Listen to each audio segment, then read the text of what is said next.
Hey guys, how's it going? Welcome to another episode of Buck the Quo's Ask Me Anything. Today we have our fearless leader, Noé Zepeda, joining us live. He will be on any minute now. While we wait for him to log on, I'll tell you guys a little bit about Noé. Noé and I have worked together for 2 years on Buck the Quo. He's worked on Buck the Quo a lot longer than I have.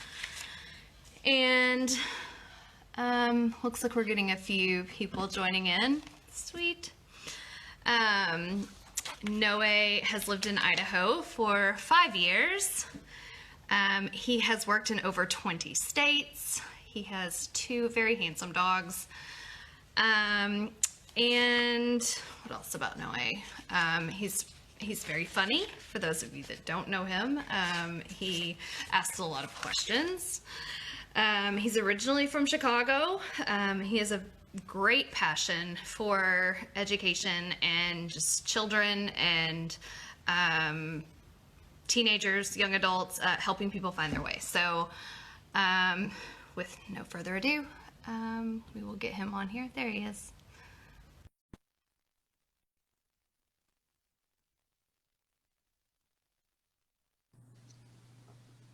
Hey, J. Rob. Hey, Can you hear me okay? I can. All Can right, you hear? I can, yeah. I'm trying out the headphones. Man, I was actually thinking about just letting you keep going because I was like, I'm getting flattered right now. I was just kind of pulling from the hat of all the things I know, but Yeah, yeah. I'll slip you that 20 later after after the EMA. All right. How's it going? It's going all right. It's nice to know that I don't really have to prep too much. I thought about, I'm like, well, do I want to prep? Do I want to do something? I'm like, nah, I'll go into it and just It's let pretty it be. nice being on the other end, isn't it? Yeah, yeah. No, and I think too, it's nice to be organic going into these things, just not really plan too much because then it's nice to get off script too if something else comes up. Yeah. Just for those of you guys that are watching, Noé and I had a little bit of a prep for this, and it was really easy. We just started talking, and we talked about all the things that we figured we'd talk about. We're like, okay, cool, let's do this. Yeah. Yeah, and we go back with like 2 years now. Right, yeah, we worked together 2 years on Buck the Quo, and that's how we met, was working together on Buck the Quo, and have been working together for 2 years now. And you've been on Buck the Quo longer than I have been. Not too much longer. I came on with Buck the Quo earlier in 2018, and I was helping out with just the implementation of Future Hacker, so putting together the database of all the different post-secondary options, and then starting to put together resources. But it was a brain trust of different people. I think you were crucial to it, to helping make sure that it all aligned and we were hitting all the right spots. And then shout out to Jess Carter, Steve Norrell, Brad Weigel, everybody else who was part of that. Can't forget Maddie too. Maddie was involved. Shout out to the team. Yeah. They made it happen. Yeah. Along with you. Yeah, you brought all the knowledge and we just helped package it up. It's a team effort. All right. You can't make Voltron without all the different parts. Right. So as you mentioned, I did cover a little bit in Noé's bio whenever I first logged on. Noé, how about you take 2 minutes and just tell us about yourself in your own words? Sure. Yeah. I feel like the traditional route, Dev Blue 58, making an appearance. Oh, hey, Dev. Typical route is I grew up in a suburb of Chicago, Prospect Heights, Illinois. Went to school out there. Then I went to University of Illinois in Urbana-Champaign. And after that, just went back to the Chicagoland metro area and got a job working as a paraprofessional assistant in a public high school, Wheeling High School, where I worked with English language learning students. And It was good. I loved it. I was always heavily involved in the community. I think that's one of the most important things anybody can do is be a civil servant to their community, no matter where you are. If you're a transplant to Idaho or you go somewhere else, it's you take pride in your community by being involved and putting work into it. So I knew the community in and out. I was involved with the families of the students there, putting together some English language learning classes after school, and then um, got an opportunity to either continue working at the school or take another venture. And I was 21, 22 years old, so I figured, I'm young, take an opportunity to work for Walgreens for a couple of years, travel the country, provide free health tests to low-income, underserved communities around the country. Um, did that for a couple of years. Ended up in the Pacific Northwest working in Portland, Oregon with low-income housing for a couple of years, probably like a year and a half, not a couple of years, a year and a half. Moved to Nashville for a girlfriend, I and did not know then that you moved to Nashville. yeah, I moved to Nashville for a little bit. Lived in Franklin. Oh, okay. Maybe I did know that. Yeah, I did. Yeah, lived in Franklin, Tennessee for a little bit, and Yeah. then moved back to the Chicago area, and then came out to Idaho to have an opportunity working with rural education in the great state of Idaho. I miss Idaho. I can't wait to get back there. Yeah, we For miss you those too. watching, I moved to Boise, Idaho, and got the wonderful opportunity to work with Noé on Buck the Quo, and my fiance got offered a position in Florida that we could not turn down. So we moved down here, and I still work with the Albertson Foundation and Buck the Quo and Challenge Athletes Foundation Idaho, Mission 43. I still get to support all of those wonderful Idaho causes, and it's like the only thing that keeps me waking up every day. I feel like And it is hot every and day is humid different. here in Florida. You can't even go outside. Yeah. It's one of these days we'll be back together. Hey, Uh, Sawtooth Skin and Beauty. Got some people joining in. Hi. So, yeah, I mean, so just to follow up really quick, so that I moved to Idaho and I worked with rural high schools in the state of Idaho.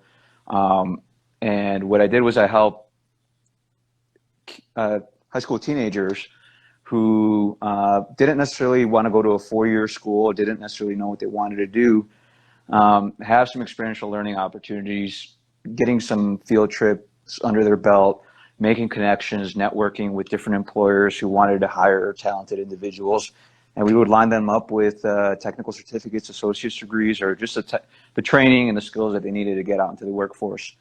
And that drew me because, so Jordon just mentioned working for the Albertsons family multifaceted private foundation. So there's a lot of different things that happen and they focus on, and they do a lot of stuff with education. So when I worked with the rural high schools, that was part of the Albertsons Family Foundation through an initiative called PTEC. So having those connections with schools already established, I had an understanding of the framework in the state of Idaho, what the workforce needs were, what the economic landscape is like, what the educational landscape is like. And so that was just a transition that worked pretty easily for me to move over from PTEC to help out with Buck the Quo.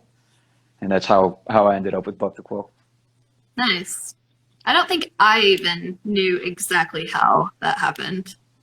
Yeah, I would have to do a flow chart, if anything, for my background. And you mentioned your first job, like Hmm. in your first job out of college, you said was at a school outside of Chicago. Yeah, so it was Wheeling High School in Wheeling, Illinois. Mm-hmm. And it's the northwest suburbs of Chicago. And sorry, my phone keeps dimming on me. That's why I keep coming up and I'm like doing calisthenics as I'm watching myself. Why is it doing that? It's an old phone. I have an iPhone 6 for everybody who's watching this, and that's even an older or a newer phone than I would expect myself to have. Yeah, it kind of shocks me that you have a 6. Yeah, it's only because I dropped my 5 and I cracked the screen. But yeah, I worked in a school outside of the Chicago area, and I originally the reason why I worked at the school was because I was at the University of Illinois, and I went in. I wanted to be a doctor. I went in pre-med to University of Illinois. I did Then not know that either. I yeah, knew I you went in, were a major, but I didn't know you were pre-med. I jumped around. I changed around. Time to upgrade. I will eventually. I was actually thinking about going to a flip phone, but I'll probably go the other route. Um, so I was pre-med. Then I went into anthropology. Did Mm-hmm. anthropology for a quick stint, and then I started getting into secondary education. Time?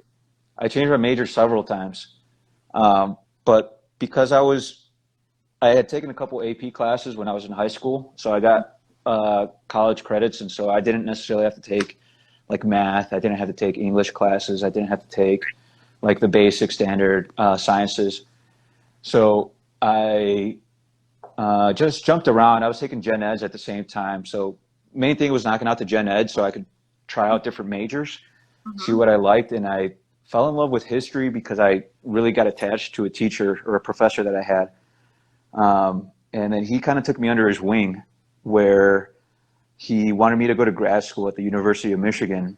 And I got into this grad school program at the University of Illinois where it was, I don't know if anybody here is familiar. I know there's a McNair Scholars up at U of I here in Moscow, but it's a grad school program that takes juniors and undergraduate and gives them grad school experience. And then if you go to grad school at certain schools, you can get your college paid for. So I had a trajectory to go to University of Michigan for history, but at the same time, I saw that there was a lot of burnout, and I think part of me was also just I don't want to be a product of academia and not have any real world experience and not have any like practical experience.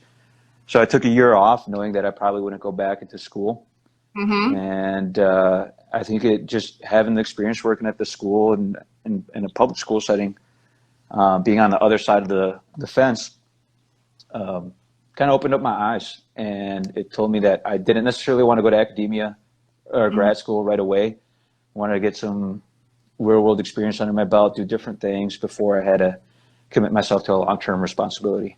So how long was it before you went back?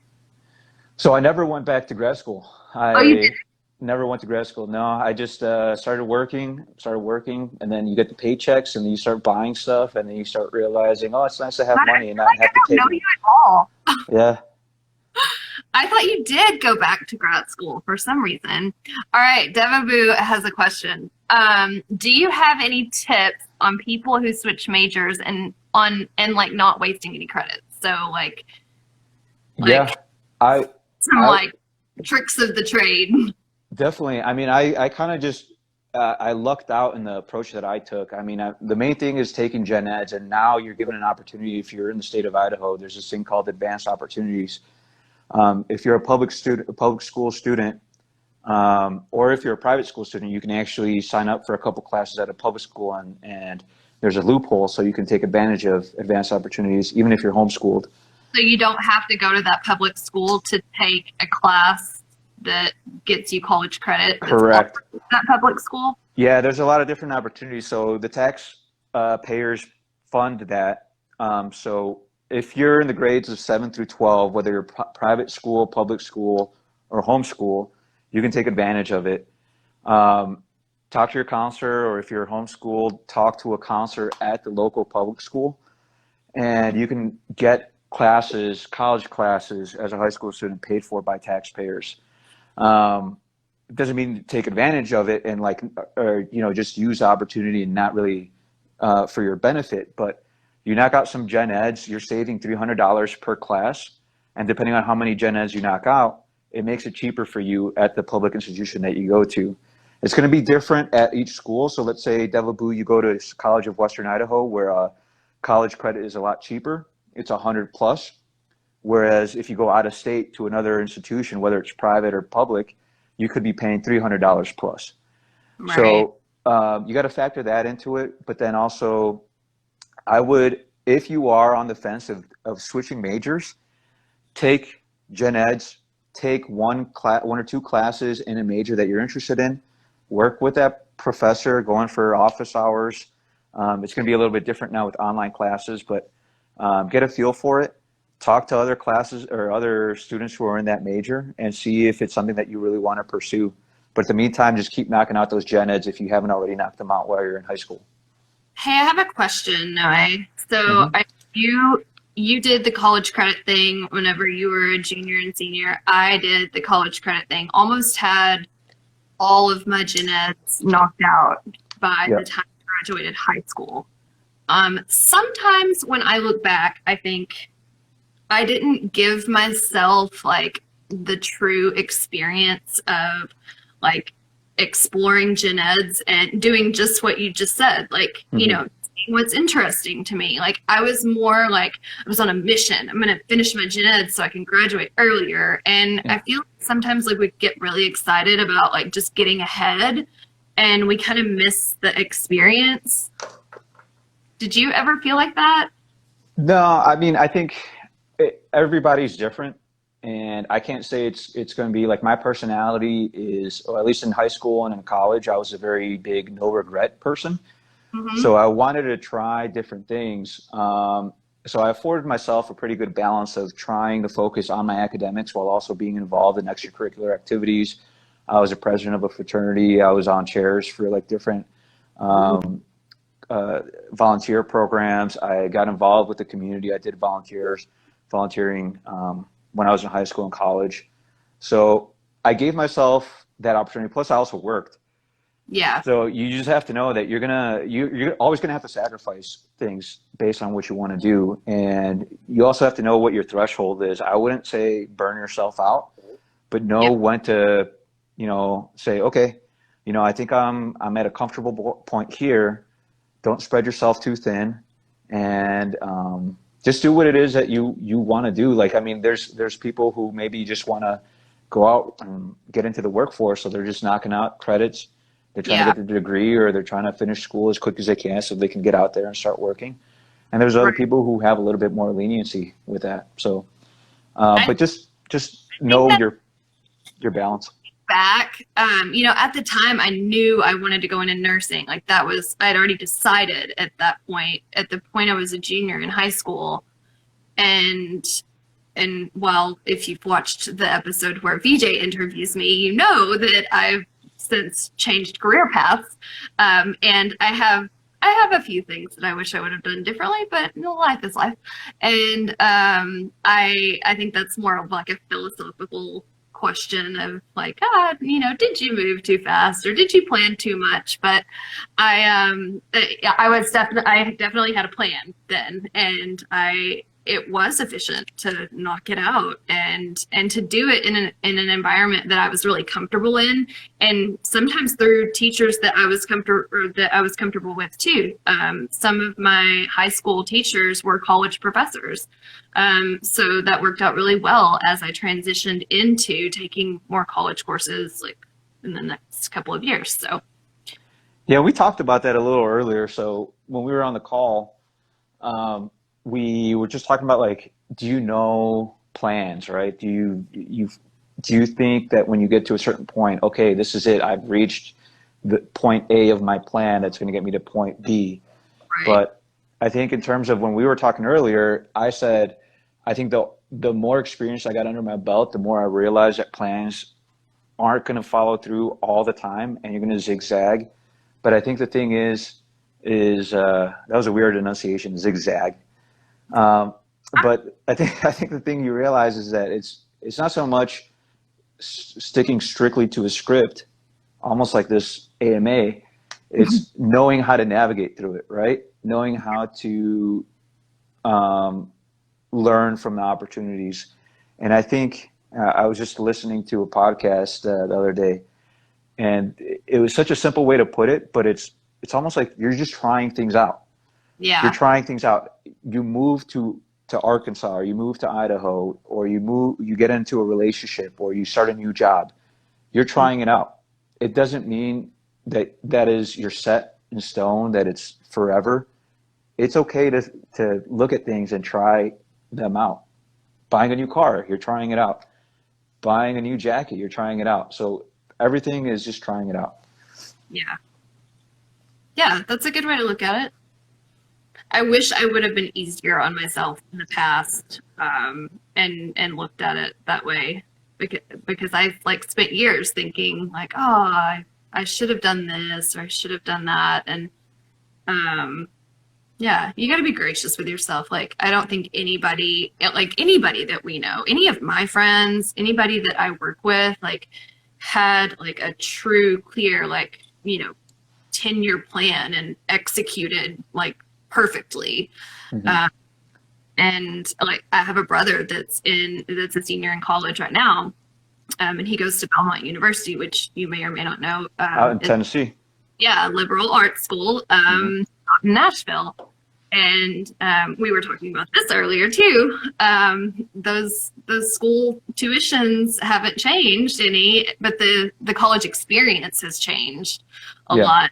And education right now, it's hard for anybody that's in school. I just really, really feel for all of you, because the experience that we're sold on, growing up, like, of whatever that may look like, of graduating high school and starting your life, or going on to a trade school or some kind of certificate program, or if that is indeed going off to college, it's just hard right now. Yeah. And actually, tuition has increased a little bit, though. I think there's been, a 2% growth in the last 3 years of tuition. So it's the college experience is changing. It's different. And I think one of the things, at least the people that we've talked to, when we both went out to the fairs, and we went to Western Idaho Fair, East Idaho Fair, North Idaho Fair, we realized that there is a lot more hesitation. And I think it's a calculated hesitation, because you're starting to see the debt is increasing. Cost of living, if you live in Idaho, is increasing. And it's just, you want to always look out. Like, when we talk about plans, I think you don't have to have a super hard script, but you have to know where you want to get. And I think a lot of people are just saying, hey, I want to get to a point where I can support myself, my family, my 2 dogs. And, that's the goal. How you get to that goal and how that goal looks is going to be different, but that's the goal you want to get to. And I think people are just weighing out, well, is a 4-year degree the best option? Or is a technical certificate the best route for that? Right.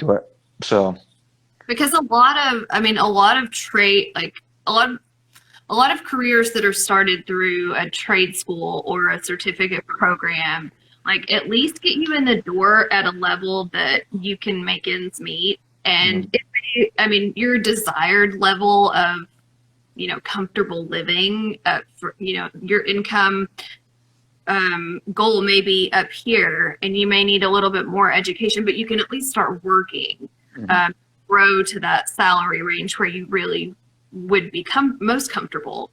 And I think that's something, that Buck the Quo, we do a really great job of talking about and kind of focusing on, and you guys out there listening or watching will see more of as we move forward with Buck the Quo, and that's focusing on trade schools and any kind of certificate programs or education that's going to help you get into the workforce faster, that's going to help you get a paycheck faster, it's going to help you get in your career field, with the right experience or education. And so we're kind of shifting our focus to things that actually you guys have told us. And that's high school seniors all the way to people that are in college or out of college or have never gone to college and are trying to figure out, what they want to do.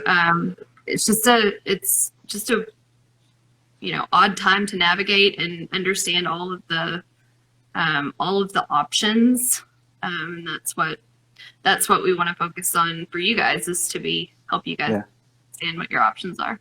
And it was, to be honest, it never really was easy to figure out your options, right? I think that's the thing, is no matter how old you are, I think the options become more limited in terms of what you're choosing. But when you were graduating from high school, it's a big life option of, do I go to university? Do I go out to the workforce? Do I go on a mission? Do I join the military?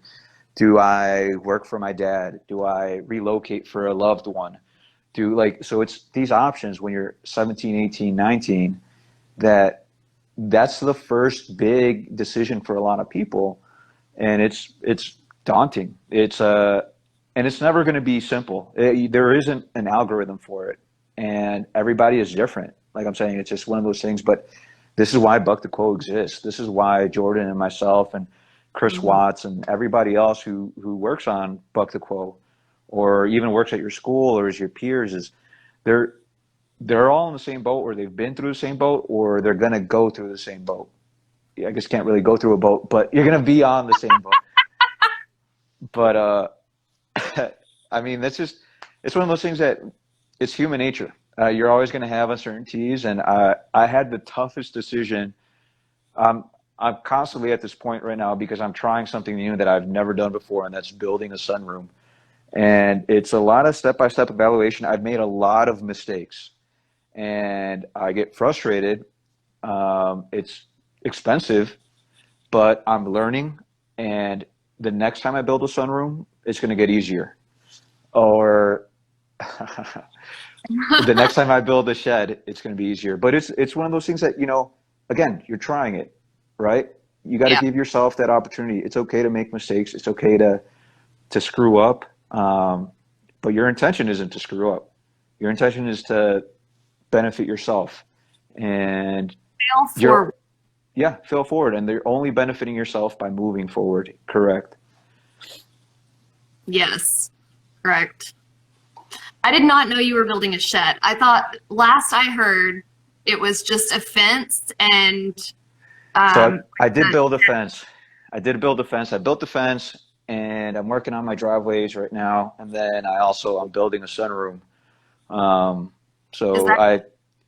I haven't watched TV in a couple months, and I actually I'm eating later than I've usually ate. You look skinnier. I'm also running with a bunch of the Mission 43 guys. Right. So I've been running, cycling. So I have lost weight. As many Whoppers as I eat in a day, I'm still dropping weight. So I got to up the ante, put some more avocado and mayo in my burgers. God, we got to get you a cook. You got to stop eating fast food. For everybody watching this, I am on the Jackson's gas station food diet. I don't advise anybody else to do this, but it's Funyuns, Rockstars, burgers. I want to know, you must have the genes of Hercules, because do you know what your cholesterol is? Is it normal? It is normal. Yeah, I got my physical earlier this year, and I got all my blood work done. How old are you? 33? Yeah, I forgot the other day. That's how you know you're 33. When you're in your 30s, it's really easy to forget how old you are. Yeah, it's just, as long as there's a box that you check off 30 to 39. I know I'm checking that one off until 2027. Good math. Good head math. I surprise myself sometimes. I know. I was trying to do math in my head earlier today. I was like, oh my gosh, why have I spoiled myself with a calculator for so long? Because now I just kind of feel dumb. When it's simple math, I'm like, yeah. I could really do this, or I could just dig in my drawer for my calculator. And I dug in my drawer for my calculator. Yeah, just don't ask me to do long division. Yeah. I cannot. I have to write it out. But I do sometimes. I do. Do you remember Pythagorean theorem? Was it Pythagoras theorem? Pythagorean theorem? I don't remember. Sorry, this is a bad example for everybody watching this and taking algebra or calculus. Yeah. Don't listen to us, not teachers. All right. Hi, Kindle. It's not okay. Sorry, but it's 8:31. Think we should wrap it up? Up to you. Do you want to touch on anything else, or? I do want to ask you how your two fur babies are doing. They're doing great. They are horrible supervisors on the job. They get in the way of everything I'm doing when I'm hauling lumber around from one spot to another. Mm-hmm. But they are great cuddlers, Mm-hmm. and it's always fun to come home and see their tails wagging. They're good. For those of you that don't know, I went back to Arkansas where I was born last week and had someone stay with my fur babies, and it was great getting to come home to them last night and getting to sleep in the bed with them again. That was fantastic. Frankie, Ruby, and Hendrix. Yes, Frankie, Ruby, and Hendrix. Um, Anybody out there got questions? Kendall, is that okay? Caroline, Rochelle? any questions? I wish people would ask us like real hard questions, like things that I'm like really have to think about. Yeah, well, I guess we showed they shouldn't ask us Pythagorean theorem. Yeah. I know SOHCAHTOA, sine, cosine, tangent. I don't know that. Oh, I What's forgot that? about tangent. A squared plus b squared, no, negative b, plus or minus, plus or minus. Hey, I do have a question Yeah. about like whenever you decided to not go back and get your master's. Mhm. Were you going or were you planning on getting your master's in history, or were you going to do something different? I was going to get my doctorate in history. And I wanted to teach at the college level. And actually, Caroline asked a great question that I'll get to here in a second. But we were talking about this yesterday, actually. And I think it's one of those things that I've always wanted to teach. I've loved education. I think education is such an important part. And it's always, I think that COVID right now, philosophy, right, is opening the door for it to change. But I think that's just how evolution happens. You can't be stringent and strict on something. You have to allow for the flexibility of evolution. Right. And I think education is going to evolve here. And Yeah. people are going to realize what works, what doesn't work, what's outdated, et cetera, because you're going to have to adjust to everything else. But I wanted to become a teacher or a professor. And I just realized I'm not, like, I like kids. I like having conversations with teens. I love the process of learning. I just don't think I explain things really well. Like, I know things, but I don't explain them That's well. why you didn't get your doctorate and go No, on no, no. to be a professor? No, I didn't, because it goes back to, I had this opportunity to just travel, and I just started working, and it opened up doors for me where if I had gone back to grad school, I would have closed doors that I had already opened and were allowing me to continue my upward trajectory. Whereas, like, I would have put all that on hold to go back to grad school for another 4 years. And then I get into a situation where it's like, okay, well, I have a doctorate in history. The amount of time and money that I just invested into this, how does that balance out? Yeah. Right. Yeah. So, for me, it was one of those things that I think in hindsight, the situation that I was at, where I took a break away from grad school, I wouldn't have gone back.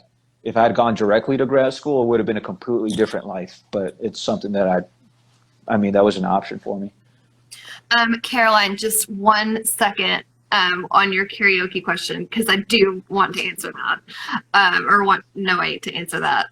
But real quick, Noé, whenever we were doing our like prep call earlier, we were talking about like education just in general, and why and like how it's just so nuts for all students right now. And we were specifically talking about like college students and how like if we were thinking if we were going to see it go back to normal, if we were going to see things change, and I personally do think that all universities are trying their best to get things back to normal as fast as possible. Don't you agree? I would say so. I mean, I think it's in their own interest. Right. to get things back to normal. But do you think like students are going to force like are going to like with this online learning and knowing that online learning is a path for some students that don't necessarily want that like college experience? Mhm. Do you think like students are going to demand that these routes of online education or an online college education become more or less expensive Yeah, than, yeah?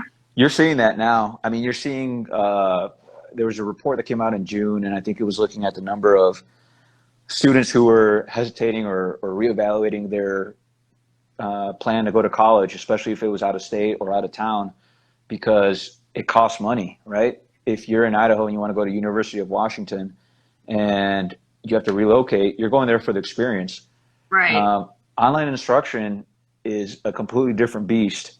Mm-hmm. And if you can access online instruction from the comfort of your own home to any institution, I mean, is it worth paying the same amount? And I think the other thing too is you have to look at a lot of these professors have been at these prestigious universities or whatever university, and they've been teaching there for several years, some of them like 40 years, Mm-hmm. and they have never taught in a Zoom setting. So then you expect this professor to teach to a class of, like, imagine teaching bio, right? General Ed Bio 101, which is a class that can have up to 200 people depending on the institution you go to. And Right. you're already hesitant to raise your hand. How is that professor going to accommodate all those questions? And even with TAs, right? Right.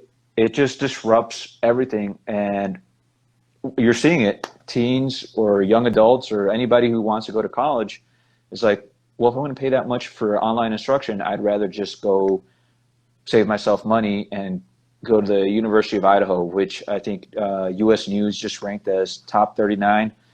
All you Vandals fans out there, top 39 as best value school in the United States. But I mean, everybody's going to have a different path, right? If you want to go to a school for agriculture, U of I. If you want to go to school for dentistry, ISU. If you want to go to school for trades, CWI or CEI. If you want to go Right. into, it's depending on what it is that you want to do and what's your best fit. Yeah. Yeah. I do think that we will see things really try to come back. I think most things will come back to normal. It'll be those things that have needed to change for quite a long time. Mm-hmm. I think that we'll see change. Yeah. Like those less expensive paths if they are online classes. Right. All All right. right. So do we want to get to that karaoke song question? So, Noé, what's your go-to karaoke song? So I don't have the best pipes, and I grew up a 90s hip hop baby. Also listen to a lot of like doo-wop and Motown, Mm-hmm. but the songs that I would do karaoke aren't necessarily family friendly, but I've always thought if I did a karaoke song, I Uh-huh. would, and it's more of an experiment. If I did the karaoke song, and I think this is going to open up, I don't know how many people are actually going to try this, but if you did the national anthem as a karaoke song, would people take off their hats and put their hand on their heart? That's hilarious. No, you've never done it? I haven't done it. No, I'm going to try it though. That's hilarious. I have to know what. It's going to be a social experiment. Nice. What about you? What's your karaoke song? I don't know. I don't think I have a go. I do a lot of karaoke though. What's the last karaoke song you did? Billy Joel something. And Piano it was Man? it was with my friend Matt that I was telling you about earlier that did the koozie prank on our friend Oh, yeah. Instagram account. Yes. Was He it- was like the king of karaoke. I'm guessing it was Piano Man. That's kind of like a classic Billy Joel. Yeah. Okay, Yeah. it's a good one. Yeah. That's a good one to end on. Yeah, I think it's a good one. Good question. Caroline Rochelle. Yes, thank you, Caroline, Rochelle. And Brandy Holiday joined. Hi, Brandy. Hey, Brandy. All right, Noé, I'll see you tomorrow. Yeah, thanks for everybody watching this. And if you guys have any questions, Caroline Rochelle will get you some swag, and Devaboo58 as always. Thanks for the great questions. Um, if you do have questions on anything that came up, some of the topics that we talked about, you can always text BTQ to 208-208, and then someone will be on the other end to help you make sense. And one of the things too that Jordon touched on. Sorry, I'm kind of No, giving I'm glad myself you're doing the this platform because right now. I probably wouldn't have done it, and then yeah. So Buck the Quo, we realize that it's had this focus on 15 to 17-year-olds, but I think one of the things that we've seen, and actually a lot of the questions that we get, are young adults who aren't necessarily in high school. So if you're in college or if you're in the workforce and you're trying to still make sense of things, uh, and you want to just bounce a question off somebody or get some opinion, some guidance, or some I don't know, statistics, research, whatever it is, you can always text BTQ to 208-208. Don't feel shy. I mean, this program is really meant to, at the end of the day, make sure that people make more informed and better intentioned decisions. And like I said, it's never going to be 100%, but if it gets you a little bit more, if it's 99%, if it's 89%, or if it's just something that you feel comfortable with, that's our goal. And yeah, don't feel ashamed to reach out, or we encourage it. Like being able to talk to one of us one-on-one, like I feel like is such an underutilized tool in a way. Like if I didn't, I wish this would have been around whenever I was trying to figure out things at 25 years old. Yeah, I mean, text BTQ to 208-208 and then opt in and ask us whatever you want to ask. Sounds good. Cool. All right, J. Rob. Talk to you later. All right. Bye, guys.